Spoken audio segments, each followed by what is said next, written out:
Sarah had been a waitress at Rusty's for 3 years, ever since her husband walked out, leaving nothing but unpaid bills and broken promises. She worked double shifts when she could, her feet aching in worn-out shoes that she couldn't afford to replace. Every penny counted. Every tip mattered. Every leftover meal meant Emma might have something decent to eat tomorrow. Tonight had been particularly brutal. The dinner rush had lasted longer than usual, and Sarah's section had been filled with demanding customers who left loose change as tips. Her apron pocket felt painfully light.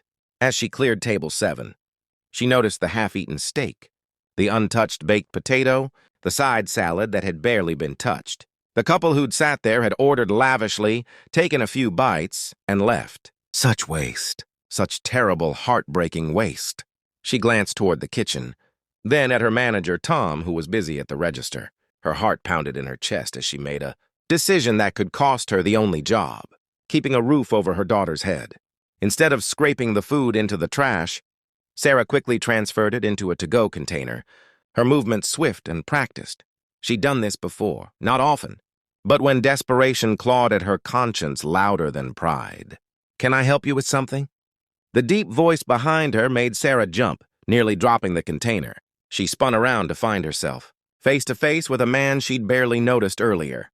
He sat alone in the corner booth, a massive figure wearing a leather jacket adorned with patches and insignias. His beard was thick and gray-streaked, his arms covered in tattoos that told stories of a life lived hard. The other waitresses had whispered about him nervously. Bikers.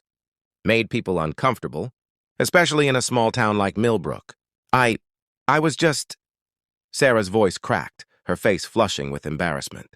The to-go container felt like evidence of a crime in her hands. The biker's dark eyes moved from her face to the container, then back again. The diner seemed to hold its breath. A family in the next booth stopped talking. Tom looked up from the register. Even the cook paused his clattering in the kitchen. "You taking leftovers?" the biker asked, his voice carrying across the suddenly quiet diner. Sarah wanted to disappear into the floor. She wanted to explain that she wasn't stealing, that she was going to pay for it somehow, that her daughter hadn't had a proper meal in 2 days because the electricity bill had taken everything. But the words stuck in her throat, and all she could manage was a barely audible yes. The silence stretched on, thick and suffocating. Sarah could feel every eye in the diner on her. This was it. This was how she'd lose her job. This was how everything would finally fall apart. Then the biker did something unexpected. He reached into his jacket. Sarah tensed, unsure what to expect, and pulled out his wallet. But instead of showing identification or making a complaint, he pulled out 2 crisp $100 bills and set them on the table. "Miss," he said, his gruff voice somehow gentle, "I'd like to order something." Sarah blinked, confused. Of course. What would you like?" "Everything." "I'm sorry?" The biker leaned back in his booth, his leather jacket creaking. "I want you to pack up one of everything on your menu. Every burger, every sandwich, every side dish, every dessert. Box it all up real nice." Sarah stared at him, unable to process what she was hearing. "Sir, that would be—" "I know what it would be," he interrupted, his eyes kind despite his intimidating appearance. "And when you're done packing it all up, I want you to take it home. To your daughter." The container slipped from Sarah's fingers, clattering onto the table. Tears sprang to her eyes before she could stop them. "How did you—" "I got 3 daughters of my own," the biker said, his voice rougher now, touched by his own emotion. "2 are grown, but my youngest, she's about 5, I reckon. Same age as yours, judging by that drawing you got pinned to your apron." Sarah's hand instinctively went to the crude crayon drawing. Emma had made a stick figure mommy and a stick figure daughter holding hands under a yellow sun. She'd pinned it to her uniform that morning for luck, for strength, for a reminder of why she kept going. "I know what it's like to struggle," the biker continued, louder now, addressing not just Sarah but the entire diner. "I know what it's like to wonder if you're gonna make rent, if your kids are gonna eat, if you're doing enough. And I'm tired, real tired of living in a world where good people feel ashamed for trying to feed their children." He stood up, his imposing frame towering over the booth. He pulled more bills from his wallet, setting them on the table. "Tom," he called to the manager, "ring up everything I ordered." And while you're at it, whatever tips Sarah's collected tonight, you triple them. Consider it a gift from the Iron Riders Motorcycle Club. We take care of our community." Tom nodded, speechless, already moving to the register.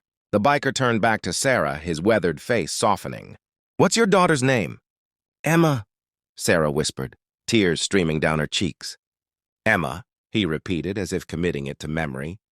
"You tell Emma that she's got a guardian angel watching out for her. You tell her that when the world seems dark, there are still good people in it. And you tell her that her mama is a warrior, working 2 jobs, standing on tired feet, doing whatever it takes. That's real strength." Sarah couldn't hold back the sob that escaped her. "Thank you," she managed. "Thank you so much." "I don't even know your name." The biker smiled, a genuine warmth breaking through his tough exterior. "Name's Marcus. And you don't need to thank me, Sarah. We're all just trying to get by. Some of us just got a little more to share at the moment." As Marcus spoke, something remarkable happened. The family in the next booth stood up and walked to the register, leaving a $50 tip. Then the elderly couple by the window did the same. Within minutes, nearly every customer in the diner was leaving generous tips, some specifically asking Tom to make sure Sarah received them. A woman with kind eyes approached Sarah, pressing a 20 into her hand. "I see you," she said simply. "I've been where you are. It gets better." A businessman in a suit added his own contribution. "My mother was a single mom. She worked 3 jobs to raise me. You're doing amazing." The diner had transformed from a place of silent judgment to a community of compassion. Sarah stood in the middle of it all, overwhelmed by the outpouring of kindness from strangers who suddenly didn't feel like strangers at all. Marcus supervised as the kitchen staff packed up the food he'd ordered, enough to feed Sarah and Emma for a week, maybe more. When everything was ready, he carried the bags to Sarah's car himself, loading them carefully into her trunk. "Marcus," Sarah said as he closed the trunk, "why did you do this? Really?" He paused, his hand resting on the car. "About 10 years ago, I was where you are. Lost my job, lost my home, didn't know how I was going to feed my girls. I was standing in a grocery store, trying to figure out how to make $7 stretch into dinner, when a stranger paid for a full cart of groceries, just like that. Didn't want nothing in return. Didn't even tell me their name." He looked up at the star-filled sky. "That kindness saved us. It gave me hope when I had none left. And I promised myself that if I ever got back on my feet, I'd pay it forward. I'd look for the people who were drowning and throw them a lifeline."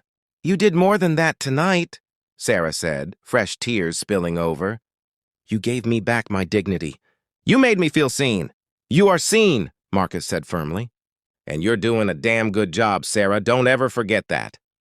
Later that night, Sarah walked into her small apartment, her arms loaded with bags of food. Emma jumped up from the couch, her little face lighting up with joy. "Mommy, you're home! Did you bring dinner?" Sarah set the bags down and swept her daughter into her arms, holding her tight. "Baby, I brought so much more than dinner."